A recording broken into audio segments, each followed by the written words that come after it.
space. Too. Okay. For the next 3 months, Lori acts like a surrogate mother, providing the care. I think I'm in camera view. Because Peanut didn't have any of her family members, I needed to fill in as far as teaching her how to eat, how to swim, and giving her that companionship and time that she needed to develop. And so I essentially became her family unit while she was under my care. Baby beavers are bottle-fed milk replacement formula, and they're also introduced to produce such as yams, apples, carrots, and other items like that. She would eat a lot of leafy greens such as alder, birch, poplar, trees that they would find up in the rivers where they're located. It may surprise you, but one of the most important lessons for Peanut's future survival is learning how to swim. We needed to supervise her swim time because baby beavers can actually drown. But little Peanut graduates from her swimming class with flying colors. And as she grows, so does her appetite. After several months of care, Peanut's in great health, but she's missed out on too many life lessons from her natural mother to survive the dangers of the wild on her own. So she's given a permanent home at SeaWorld San Diego, where she's an ambassador animal, allowing visitors to learn about her story. This is a remarkable story of this young beaver. She really defied the odds.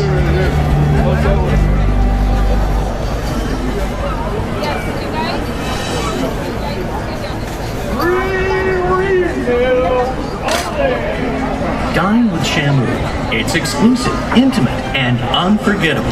Relax alongside Shamu's private pool and enjoy a delicious buffet with Shamu just a few feet away. It's a unique dining experience where trainers introduce you to SeaWorld's family of killer whales.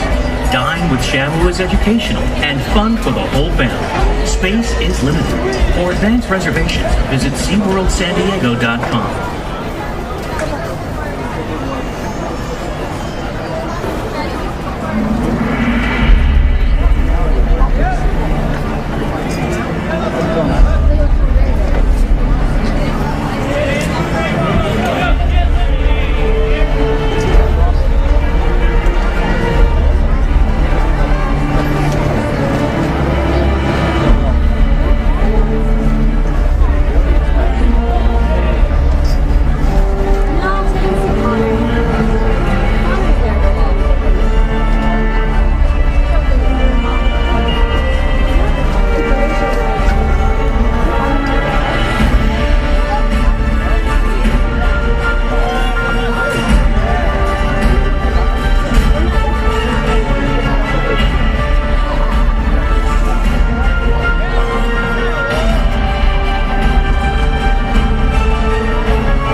Our culinary castaways serve fresh veggies, rotisserie chicken, salad, burgers, tacos, and slow-smoked baby back ribs.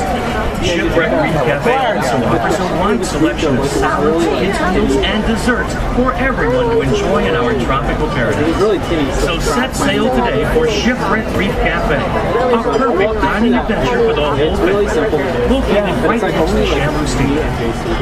We're never here.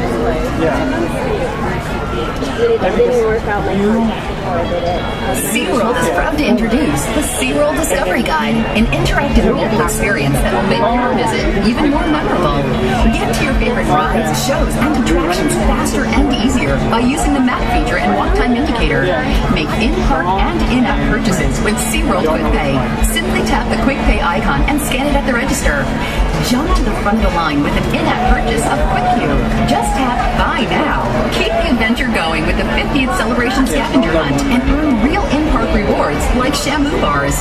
Put the park in your pocket and download the SeaWorld Discovery Guide.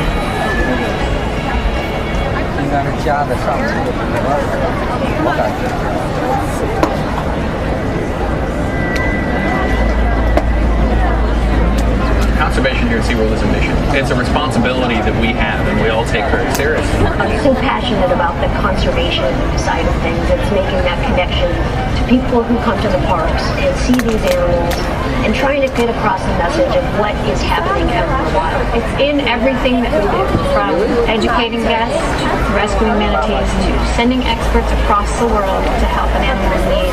We're there. SeaWorld is there. SeaWorld is dedicated to the conservation of marine species, period. They're definitely focused on the bigger picture, not just wildlife, not just the care of animals, but recycling, conservation, to focusing on the things that are important. This company has always been strong on it. From the top person down to the bottom, they're there because they're passionate about the need. They want to do the right thing. We all need to be in this together, and I'm happy to be able to work with various researchers and people that are doing wonderful things out in the environment to help animals. They won't take no for an answer. If there's a challenge, if there's a way to help an injured animal, or wildlife through conservation efforts, they're committed. Manatees are a good example of this. They're an endangered species. Every single individual animal is important.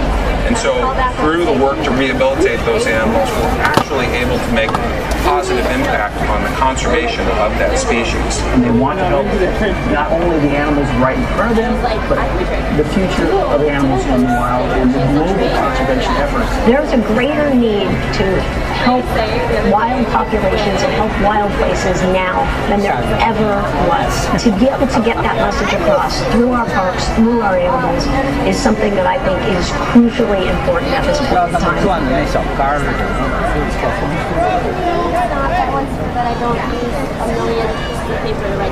Research is important simply because you have to look at sort of a big puzzle.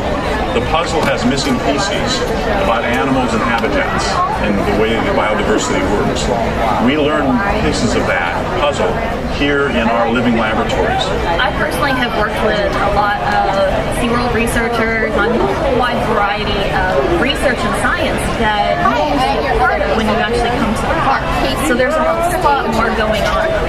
We can do a lot of research here in our park that it would be almost impossible to do out in the water. Things like raising fish in the laboratory, or looking at acoustic hearing ranges of dolphins, or cognitive abilities of sea lions.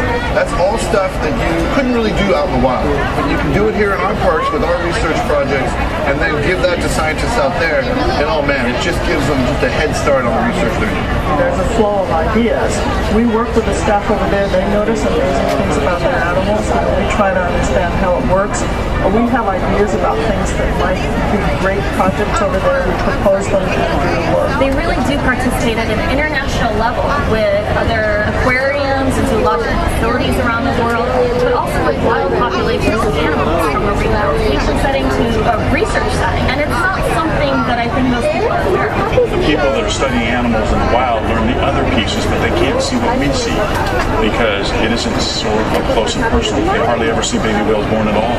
They don't know what the growth patterns are, the nursing capacity, the nursing frequency. Our reproduction program is a major part of that. It's been very, very successful. Remember, we've had roughly 80% of the whales and dolphins that live within our parks were born right here at SeaWorld, and some others too. We will first develop artificial insemination now in killer whales, Pacific white-side dolphins, bottles dolphin and beluga whale. It's consistent with our larger That population health is the development of technology. And then that benefits the wild animals too. We publish peer-reviewed papers in journals, and we also go to conferences and basically spread the love, spread the news of what we're discovering. And yeah, it's very important to disseminate this information so that it can be used by other zoos, and it can just contribute to the basic understanding of the species physiology. SeaWorld is part of a whole global community when it comes to research, when it comes to conservation, when it comes to rehab of animals. We're kind of like a cog in a big piece of machinery, all these pieces working together.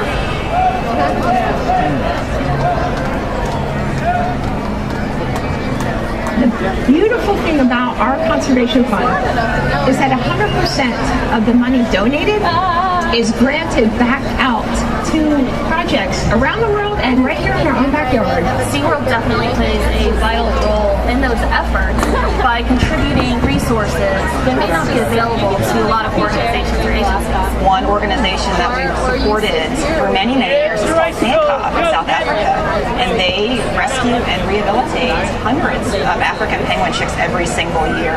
So our tours they're directly helping this organization conserve penguins. Funding is a huge obstacle and a huge challenge for stranding networks to be able to continue the work that we do. And recently I was able to apply for a grant with the Conservation Fund, and it's really been a huge help to our organization just over the last year and what we've been able to accomplish, equipment we've been able to purchase that we really needed on site for rehabilitation so that we could continue what we're doing.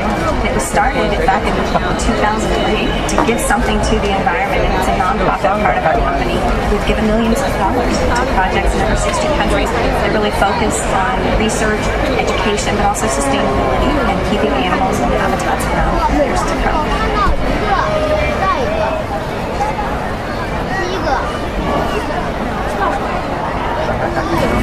Hello, Shamu Stadium. Just a friendly splash warning reminder for those of you seated in the first 16 rows. This is what we call the soak zone. Now is the time to move higher if you want to stay drier. But if you want to get splashed by our killer whale family, be ready to get soaked with 55-degree salt water. Have fun and please enjoy killer whales up close.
creature that led me to working right here at SeaWorld. We received so many questions about killer whales from kids and grown-ups of all ages. So we've gathered those questions and put them all together right here in this Killer Whales Up Close book to share with you today. And we've connected the book so that you can see everything up on the big screen. So if you're ready to get started, it is my privilege to introduce you to Lindy. Well, thank you so much, Marina. Hello, everybody. Are you ready to meet some whales? Awesome. Well, right now it is my privilege to introduce you to 3 of our killer whales living right here in SeaWorld San Diego. Up first on your right, my left, she's a 22-year-old female known as our highest jumper. Help me welcome Shuka. I think she waved in the air. Let's check her out again on the other side. She sure did. She was waving with those pectoral flippers, which they use for steering and stopping as they swim. Next, I'd like to introduce a younger male. He is 12 years old. And as trainers, we affectionately refer to him as our goofball. He's going to make a small jump, and then in the center of the pool, focus those cameras, take a great picture of Aikaika.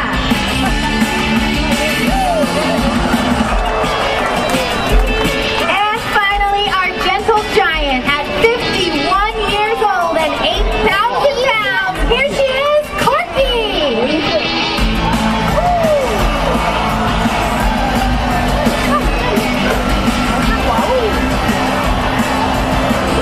Now, killer whales work together as teams. They do all kinds of different hunting behaviors by noticing each other's white oval eye patches on the sides. So they can actually hunt and stay at the same pace. Here at SeaWorld, they're going to perform a behavior, all of them together. They'll do the same thing underwater, looking at each other's eye patches to stay even with each other. One more time, here's Corky, Aikaika, and Shuka with a wave hello.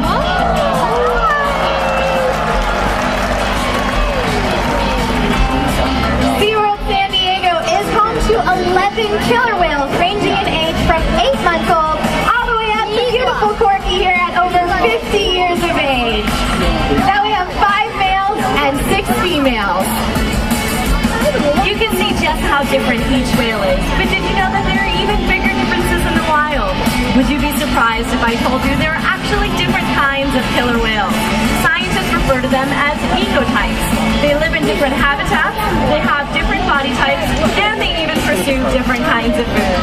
But even though killer whale ecotypes are all different, they are still considered members of just one species, Marina SW Orca. One of the questions that we get asked all the time is, how big does a killer whale grow to be? Well, it depends on which ecotype you're talking about. It could be a 16-foot female in Iceland or a 30-foot male in Antarctica. Let's take a closer look. The remarkable thing about killer whales, no matter which type, is that they are found throughout our global ocean, from the Arctic to the Antarctic, and literally everywhere in between. They are found in so many different habitats and depend on such a variety of marine life for survival that killer whales are more intertwined with the fate of our ocean than any other marine animal. Truly, these awesome animals are the living symbol of our ocean, representing so much more than their own species. Ladies and gentlemen, let's hear it again for our killer whale family.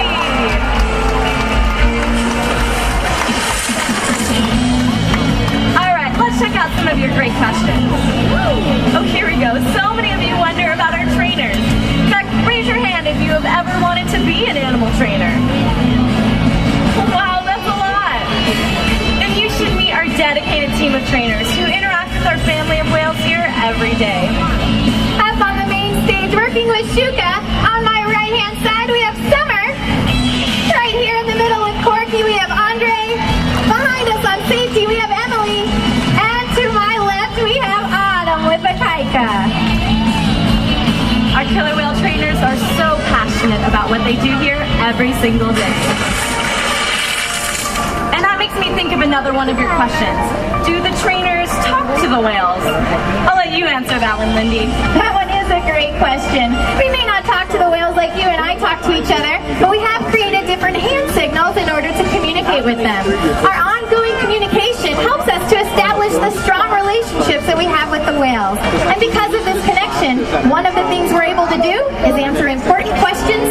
research. Here at SeaWorld, we have a unique opportunity to conduct research about killer whales, asking important questions that can only be answered in a setting like this. So much of what we learn here is being used to help killer whales in the wild.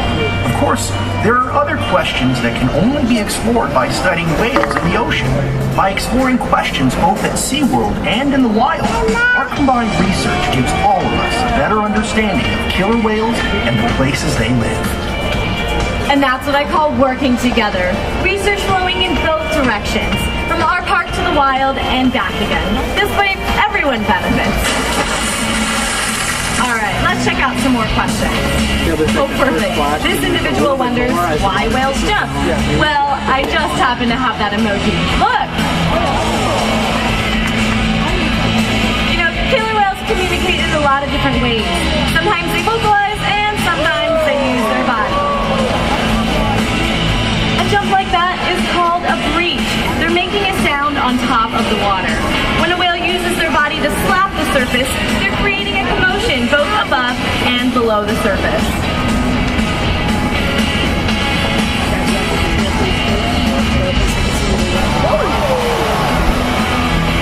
This could be maybe to show a little excitement, to display a little power, or to just get the attention of other whales.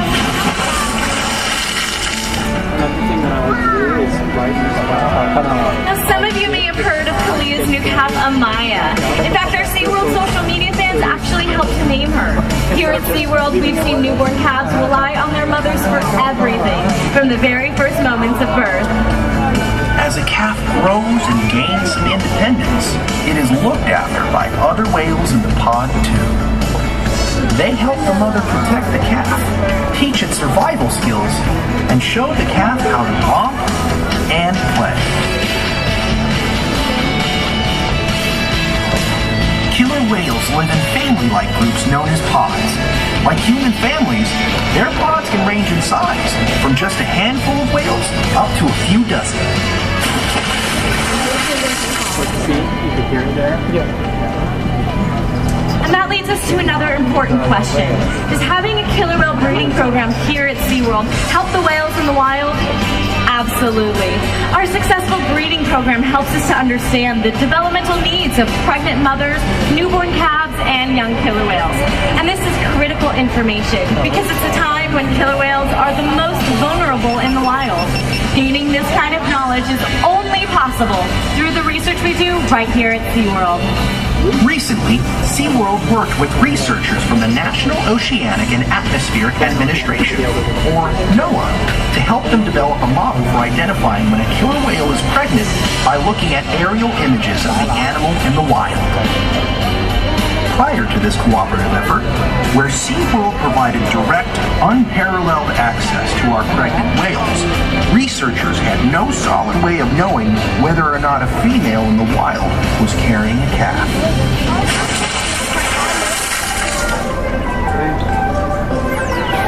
Wow, that's a lot of questions. But believe it or not, we get them here every day. We sure do. Killer whales communicate with each other by creating different sounds. Let's listen.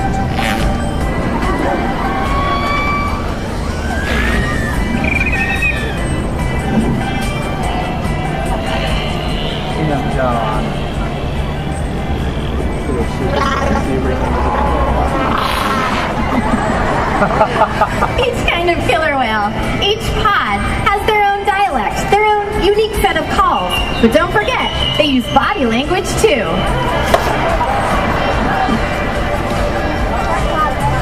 Sometimes they even blow bubbles, bump into each other, or scratch each other with their teeth, causing something that are called rake marks. These are the multi-line marks that you may see on the skin of killer whales and dolphins. It's just one of the ways that animals display dominance over one another during social interactions in the wild and at SeaWorld. Now you've just seen that killer whales vocalize and use their body language to communicate with each other. But do you remember how we communicate with them?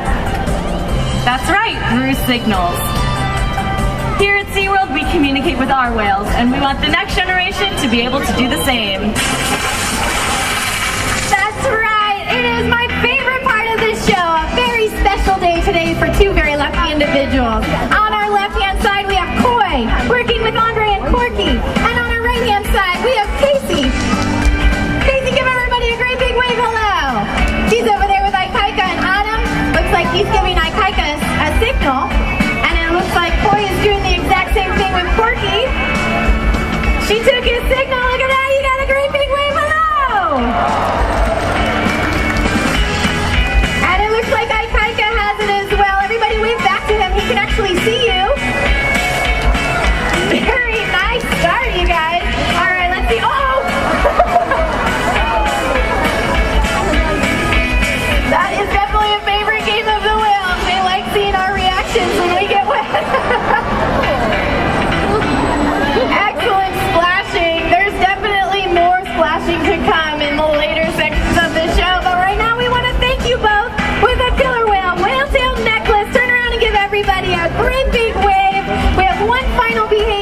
great question. Who takes care of you, Shamu? I love this question because it lets us give you a peek into how much we care about these extraordinary animals. All right, Lindy, the trainer's ready? It looks like it. It looks like we're going to show you guys some of the training that we do with the whales every single day.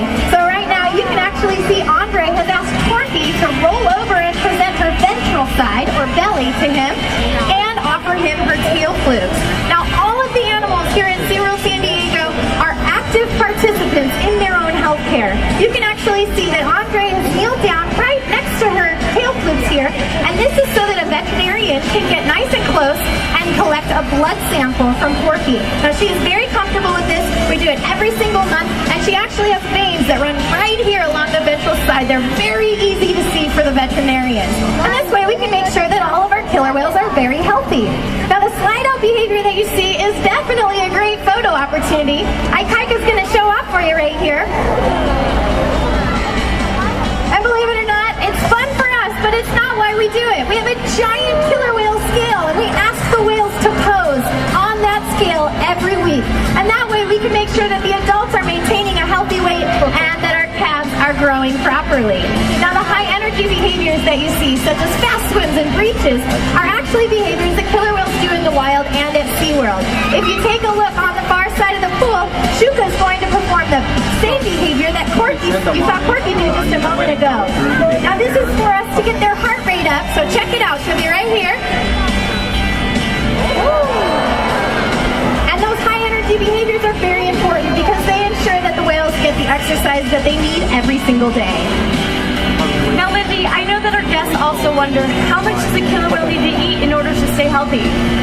Well, just like you and I, they have different dietary needs. For example, our youngest whale, Amaya, is eating 10 pounds of fish every day, but she's still nursing from mom. And if you look at Corky over here, she eats 160 pounds of fish every single day. Looks like she's ready for some right now.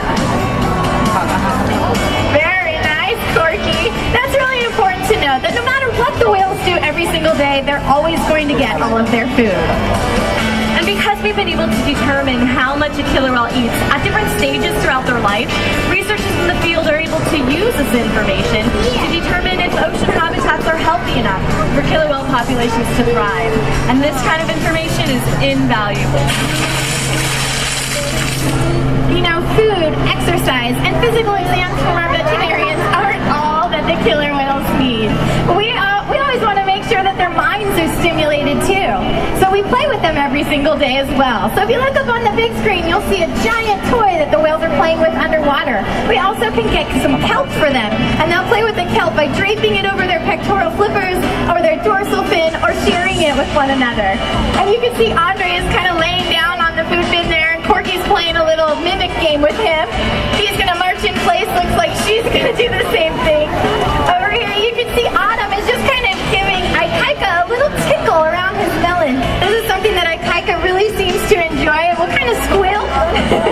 And it's a really great way to build a relationship with him. Now all the whales are individuals, so it's really important that we all notice that we do things that are fun for them. You can see over on the ladder, Summer has fish, and she's tossing the fish up in the air for Shuka.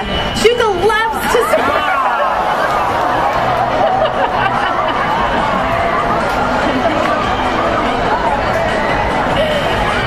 Well, that was about Shuka, but we'll make it about Corky. Was that pretty fun?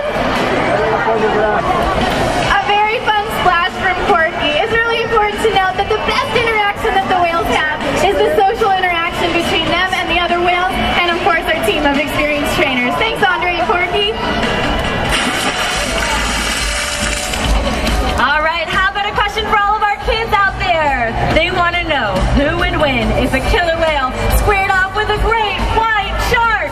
How many of you think the great white shark would win? How many of you think the killer whale would win? That's right, the killer whale. You see, a great white shark hunts alone, while a killer whale hunts in a pod, so it's not even a competition.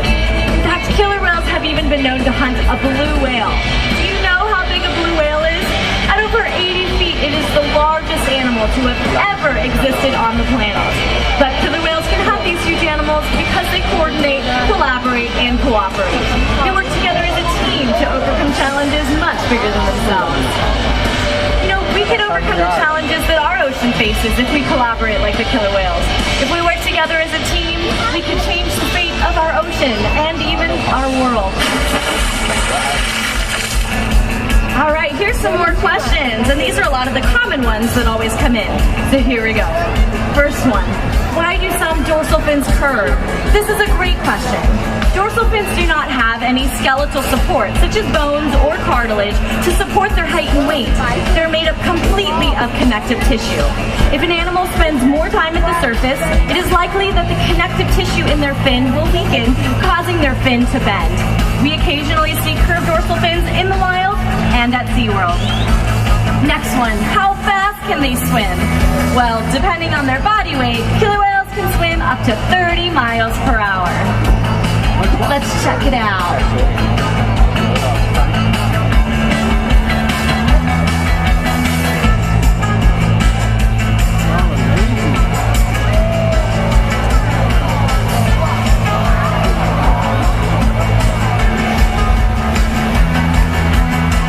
Alright, next one. How much water can their tail splash? Well, their tail, or flukes as they're called, can fling a whole lot of water about halfway up these stands. Last one. If all the whales splashed all at once, could they get the whole audience wet? Well, maybe not the whole audience.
It's just two sentences that I say. And next year when you're like,